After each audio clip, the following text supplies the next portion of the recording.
Grandparents and guardians versus financial help. That's all coming up on this episode of The Issue. Stay with us.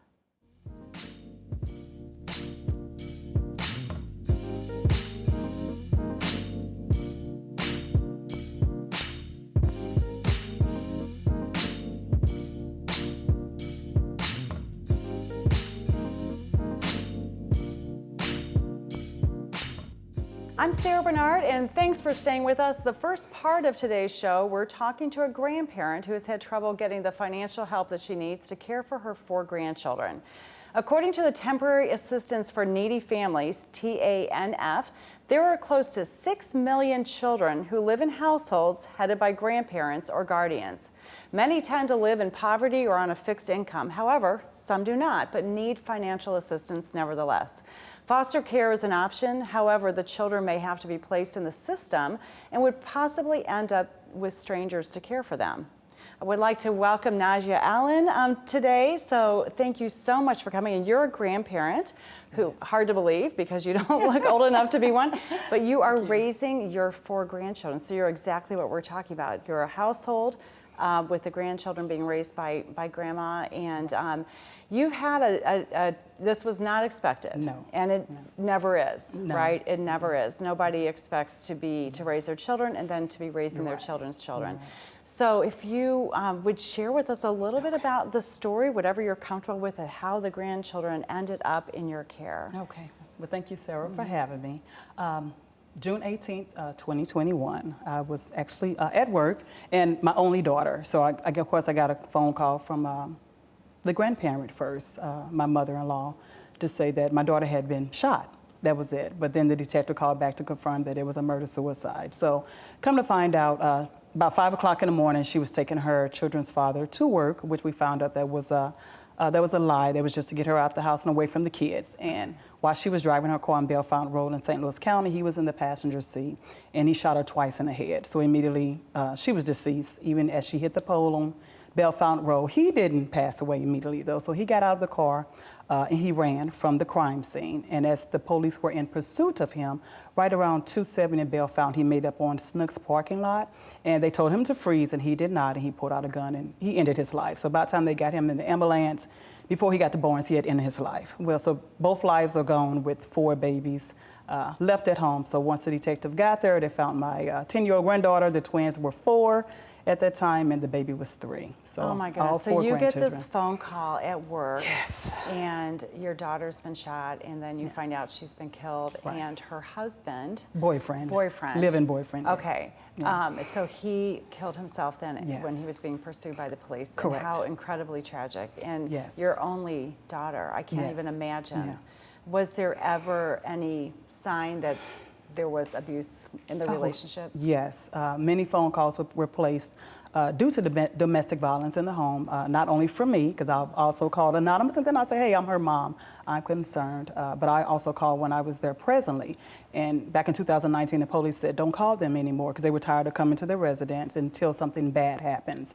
That was his quote to me. So even the school was calling, because they was concerned about the oldest one. So there was a lot of trauma and tragic in the home that we were making phone calls. And it was kind of like, okay, you all quit calling us. So it was years of chaos and abuse, and you being very worried about your yes. daughter, but also not being able to do anything. Yeah. You had no power, no control over the situation, and she was probably also not able to really fend for herself. She was taking care of these kids. Right, right. So how incredibly tragic, and we're so yes. sorry for everything you've been through, and not even a year now. Right. So the kiddos, so you've got your 10-year-old who's right. now 11. No, she's still 10. Still 10, yeah. okay. And then twins, and then they're 5 now. the 5-year-old, and then and a 4-year-old. And a 4-year-old. The triplets, okay. that's what I So call how them. are the kids doing? They love school. They call it school, even though it's early childhood development, so that's where they go. The little ones? Yes, Yeah. they love school. The 10-year-old, me and her both,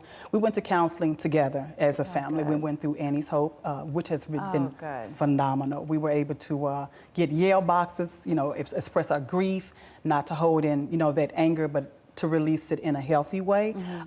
They wouldn't take the younger ones right now because they have development delays. So they're not even for sure like what all is going on. So it's just me and her that are going through the through the counseling right now, Yeah, which is very good. And yes, and how wonderful that Yes. we have that resource right here in St. Louis, Yes. Annie's Hope. Yes. So you are a professional woman. You're at Yeah. work, and all of a sudden now you've got your kids who you love so much, these Right. grandchildren, of course, and they're Right. with you, but Yeah. topsy-turvy on many levels. Yes.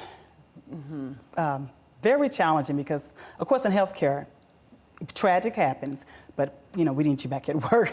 So within 2 weeks of my daughter passing and getting her buried, I had to get back to work. Right. So I was informed by actually a friend at the church to say, hey, go ahead and contact for child care assistance so you can get back to work. Like, oh, I didn't think about that because I realized all 4 of them need to go to daycare. Not just the 3 little, but the 10-year-old as well, Of because I course, had it's nobody watching. summertime, right? Yeah. Well, I was shocked, so I just knew that I was going to get approved. So I went on and enrolled them into a daycare, and they said, oh, don't worry about the payment. We'll get the payment through DFS, I believe the name of it is called. Division of Family Services, Yes. right? Okay. Well, actually, when they asked me for my paychecks, and they looked at my asset and they said, no, Miss Allen, you make too much money. We will not be able to assist you. And I had to walk out of my office and just cry. Oh yeah. I said, 4 kids, you can't, they're not even my kids. I wasn't the legal guardian at the time. I had not adopted them or anything. Right. I was my heart just dropped. I just walked outside and cried. I did. I was on the phone with her. I just cried. I said, so what am I supposed to do? She's like, I don't know, but just the best of luck to you. I was like, luck? I would need more than luck. That's not the response you want to hear. Yeah, but. Oh my gosh. So even though they were your grandchildren, Yes. you're not the legal guardian No. because that process hadn't occurred yet. No. You have to adopt them, or what has So to happen? at that time, I went back in and talked to the CEO where I was working at, and she said, go ahead and call Adoption and Coalition of Missouri. Okay. So I contacted her, and she walked me through the steps. She said, well, we would have to come out and pick up the children, but Miss Allen, there is no guarantee you would get them back. So I was like, what do you mean? I'm the grandmother. They had to come take the children from your home? Yes, and place them into state custody in order for me to I can become the foster parent, and then I can get the allowance, and they would pay for the child care. But Okay. she said, I have to caution you. There is no 100% guarantee you would get these children back. She said, because the judge is going to say, well, she can't take care of the kids. Because of why? Because you're working? Because I was just blown up. I'm like, wait. I'm like, start over? I just couldn't believe the restrictions and the laws that were in place for families and we for never situations know these like things this. until No. we have to go through them. No, and right? then when I talked to her, she said, well, there's nothing in the system to say that your daughter had 4 children. I said, no, then when the detectives showed up at the house, they were at the house by themselves. She said, oh, we don't have any record of that. I said, well, I'm sorry if someone dropped the ball, but when the detective came, the 4 children were at the home by themselves. So what, I mean, there's birth certificates for these Yes, children. yes. So what other information would be needed? So I called the detective, and I talked to him that morning. I said, did you let the people, when this all happened, did you let Child Protective Service know that there were 4 children at the home? He said, no, we just looked in the system and seen that they had been contacted numerous of times. Okay. So we just contacted the family to come and get the kids.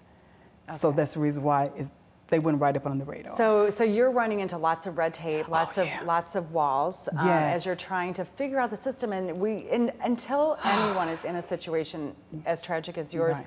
we don't know, and No. we don't need to know. We don't ask the questions, right? Right. So you're not only dealing with your grief and Yeah, 4 right. kids who need dinner every night and Right. breakfast every morning and all of this and getting to Right. where they need to go, Right. but also how are you going to financially Yes. take care of these kids, not just now but forever, right? Right, right. And all the education costs and all of those things Yes. that come with that. Yes. So where are we at now? It's been not quite a year. No. Have you made any progress? Well, I'm the legal guardian. Okay. So I went and contacted my own attorney. So that's a win. Okay. I was like, you know what? I need an attorney for this. So I am the legal guardian as of November the 9th. I'm now their legal guardian for all 4 children. I still was able to get moms, because mom did work at McDonald's, as my daughter worked at. So we was able to still get Social Security for all 4 for the 4 children. Okay. When I say we, I'm just talking about like this family that I have. Right, you. Right. I say we, like, does she have a husband? No, it's just the family that I have. We as a village. Okay. Right, So right. you were able to get Social Security for the kids. Right, Okay. right. Because of their mother. Right. And so that's a win. That's a slight Yes, move yes. forward. But still dealing with what other options do I have? Is that where you're yes, at? Yes. Okay. So even far as the 3 little ones, of course, they're not So even though they had IEPs, because they have development delays, with the early childhood funding, with them going to special school, they only could go Monday through Thursday, 8:30 to 11. So I would need to drop them off every day at 8:30 and come back and pick them up at 11 o'clock. And my employer's like, you need to make a decision. We can't do that. And so I reached out to the principal of the school, like, okay, do you all offer transportation? She was like, yes, we do, but you'll need to be at home. And I was like, I just never seen, I'm like, a working parent. And you need to be working. And I have to work. Yes. So I was like, I can't just sit at home and try to get them to, I said, this is not going to work. This is not going to work. So almost a year later, you're still trying to navigate and learn your options. Yes. And feeling lost. Yes. I would say. And yes, like, okay, I know these laws may have been in effect for a while, I mean, told the attorney. I said, but I need your help in helping me to change this. I said, because I reached out to so many other women and other grandparents that are taking care, and they said, hey, we run into the same. So that's the law. I'm like. So, and we heard in the opening, there's 6 million children in this country in the same situation, being raised by either their guardians or their grandparents. So many, many people are running into the same situation. Yes. And so you want to find answers, not just for yourself, but for these other families. Everyone's situation is different and unique, but yeah, so, and what's next for you? What's your next step? Oh, wow, I'm still fighting. So we're still fighting. Of course,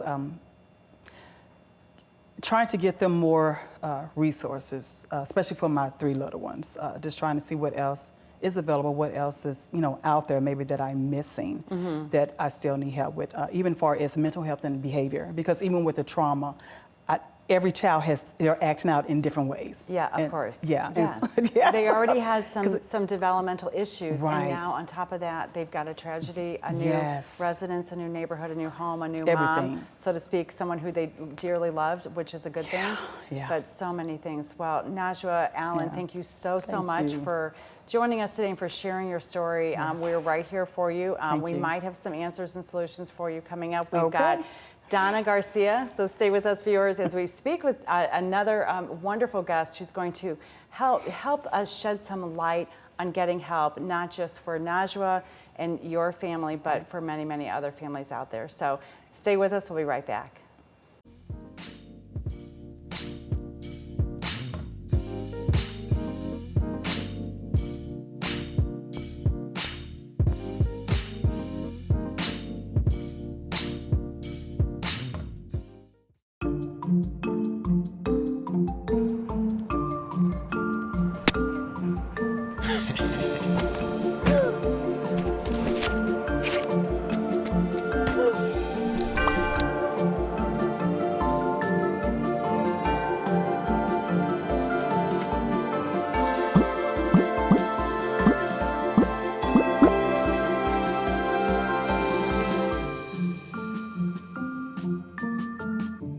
We here at STL TV want to connect with you as we bring up-to-date information going on in your city. Whether it's events with the mayor, sports, music, and even spotlights on regional organizations, we're here to bring you the 411.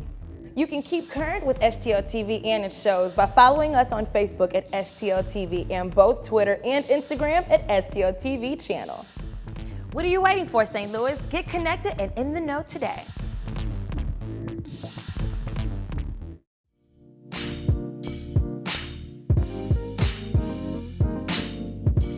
Welcome back. In case you're just joining us, today's topic is grandparent and guardians versus financial help. We've heard from a grandparent with some of the obstacles that she's had to face, and we're now joined by Ms. Donna Garcia, who is the Associate Director of Operations for Parent Link. Donna, welcome, and thank you for joining us, hopefully with some new insight into this tragic story that we just heard, and you're familiar with the case. Yes, I am. I can't imagine the stories that you hear every day, but that one was hard. And hopefully as we learn more about Parent Link, we can come up with some ideas to help Najwa and her family. So Parent Link, so you're part of the University of Missouri, Mizzou. Right, yes. Tell us a little bit about Parent Link and what you do. Okay. Parent Link is an organization that is under the College of Education and Human Development for University of Missouri, Columbia. And Parent Link serves as a resource for families throughout the state of Missouri. It's a statewide organization. And so what we do is we try to provide information, support, and referrals to families, to parents, to kinship caregivers who are seeking support. And so what kind of support? And how are you so different? Anybody can call. So nobody is off limits. If anybody is struggling with anything, it could be discipline issues within the home. It might be just parenting issues in general. It could be that all of a sudden they are a kinship caregiver and they don't have resources, to take care of the children that they have in their custody.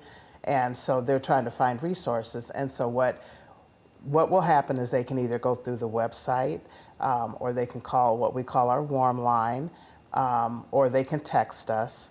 And there's a real person on the other end of the line, a family support specialist, and these are master degrees, family support specialists who will help this person to, create a plan and provide that support. And so they will connect the person after they've, heard their story with these resources. And so they actually call those resources with the person on the line. So they don't just say, oh, here's a number, call. Right. So they are actually, it's warm line because there's that warmth, that connection. That person who's actually there to help. Right, that is there Yeah. making sure that the connection happens.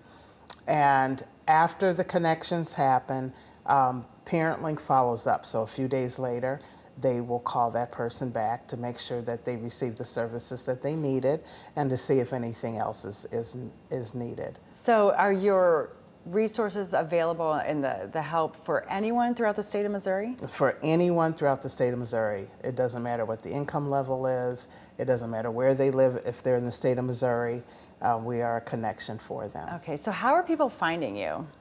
Some people will come to our website, which is parentlink@missouri.edu. Okay, so they're finding you via some Google search, looking for Yes. help for their family. And then we connect with so many other organizations that sometimes those organizations will refer them, Of course. to ParentLink. Right. We have connections with, DSS and DESE and Missouri Foundation for Health. And so there are a lot of organizations that we work with that, help to make those connections. A lot of it is word of mouth. And unfortunately, a lot of people don't even know that ParentLink exists. In this area, in the St. Louis area especially. Right. So in the case of Najwa Allen and her tragic story, losing her daughter and then having the 4 children, her daughter's children, now coming to live with her, and she's figuring it out, right? Because we never know Right. until we're in that situation Right. that where to go, right? So would a situation like that, ParentLink could assist and provide a pathway? Right. So what would happen is, Najwa would call and, tell whoever's on the other end, that family support specialist, the story. And every case is handled individually because they're all very unique. And so whatever resources are being recommended, depend on what the issues are. And so once she's connected with the family resource person, then they will make recommendations, and together they will come up with whatever the support plan is needed. So she would have a caseworker or somebody, I don't know what you call them, but we just call them family support specialists. Okay. But so maybe she needs to get connected with a mental health specialist, and maybe she needs to get connected with food pantries. Maybe she's has infants and is in need of diapers, so all of those. So what about in her situation? She was a full-time working professional. She was running up against walls because of her income. She was Right. making too much money to qualify. What happens in that case with ParentLink? Well, ParentLink again would make recommendations for her to connect, with various resources. One of the resources that we use is the Missouri Mediators Association. And so, the family support specialist might say, I'm going to connect you with them, and let's see, what they would recommend. There's really a difference sometimes when you're talking about kinship caregivers. A lot of what happens depends on if they're formal or informal caregivers. Formal caregivers, that has gone through the court system, so oftentimes there's much more financial support. And so for her, she said she became a legal guardian in November, so she was a formal family provider, I guess, at that point. Right. But prior to that, she was the informal. Oftentimes, when people end up in these situations, it happens very quickly. Of course. Nobody's ready. Right, And never. so, all of a sudden, there's just a plethora of needs. Right. And you don't know where to go to Right. get those needs met. Right. And so, Parent Link's got the links. Yeah.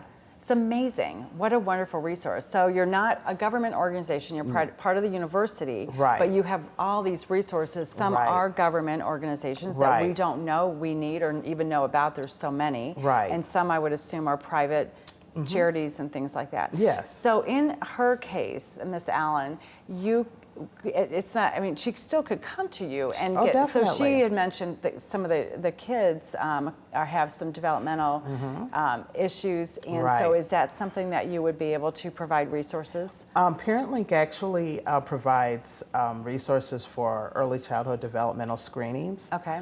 So that could possibly be a resource. Another great resource would be our kinship support groups. We have kinship support groups that are virtual support groups for anyone. Yeah. And so we have what we call our professional groups, which is where we will have someone from a professional field will present, and that's every Thursday at 10 o'clock. And then we also have peer-to-peer support groups, which is on the second Tuesday of every month in the evening, which allows kinship caregivers to come together and talk about, whatever issues they may have, or if they need more support.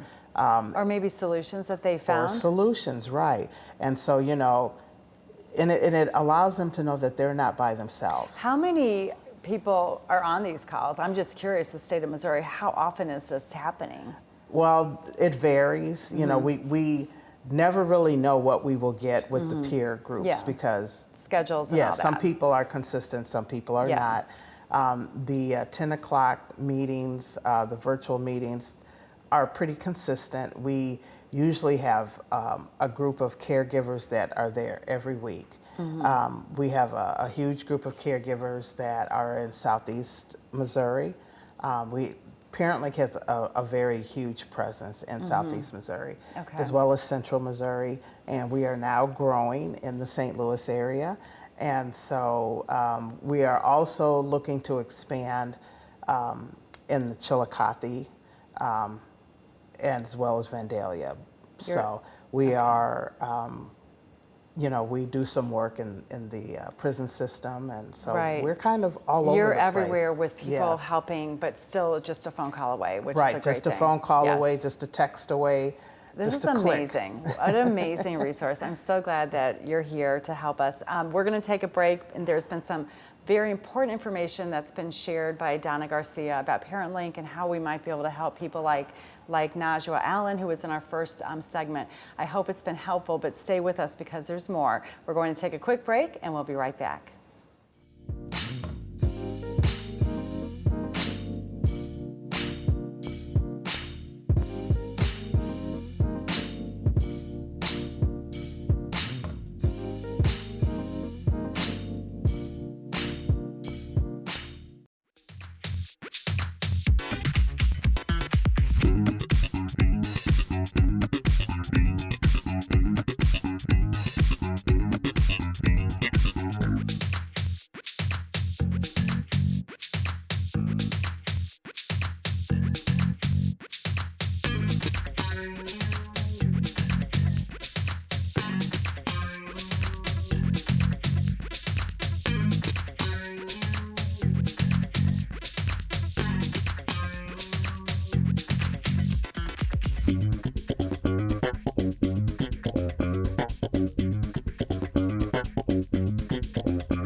welcome back. We're here with Donna Garcia from Parent Link, which is part of the University of Missouri Columbia's Education Department. Is that right? Education and Human Development, yes. Education, Human Development, and a wonderful resource. We've been talking about all the different, you pretty much, if you got a question about your family and resources available in the state of Missouri, start with you all. Right. I wanted to ask you a question that came up in the first segment. We were talking to Najwa Allen about the fact that she had her 4 grandchildren living with her, Right. and she was told that she should put them in the foster system. They would come and the kids would be maybe taken away from her, and there was not a guarantee she would get the kids back. So tell us a little bit about that. Well, I think that, people sometimes don't understand that, there are child welfare laws. And so part of the law is that children should first try to be reunited with family. That placement should first try to be with family. Unfortunately, that may not always work, but that is the first place where, we are supposed to look, is with family. And so, but because it does not always work out like that, that's why some people choose not to go through the foster care system. Which she did not. She hired her own attorney to help her adopt the children.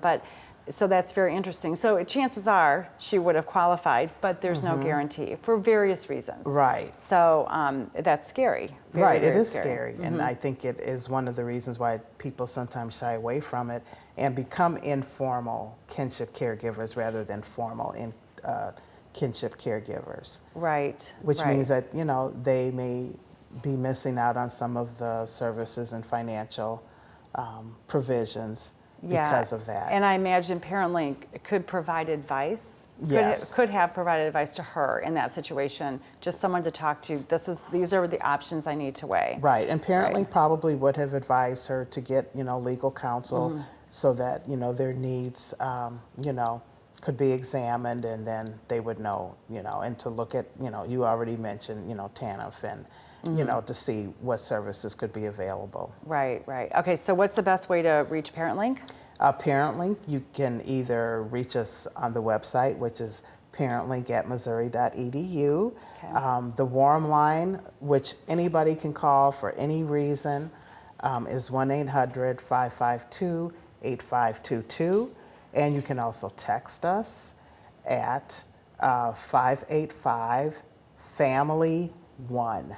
Okay, lots of different ways to get in touch. Yes. You make it easy. Yes, we do. And it sounds like a great resource. So and we will always, respond if somebody does not, answer the phone right away. We do respond within 24 hours. Okay. And so, we will not leave you hanging. Yeah, of course. I love this. Wonderful, wonderful program. Thank you so much, Donna Garcia, for joining having us me, Sarah. today I appreciate on a it. very difficult topic, but very important. And you Yes. provided so many options. It's just wonderful. Thank I'd you. also like to thank each and every one of you who tune into the issues and share your comments with us. I just want to remind everyone that you too can join the discussion. Be sure to check us out online and on Facebook, YouTube, Twitter, and Instagram. And don't forget to download the free STL TV app. We'll see you next time on The Issues.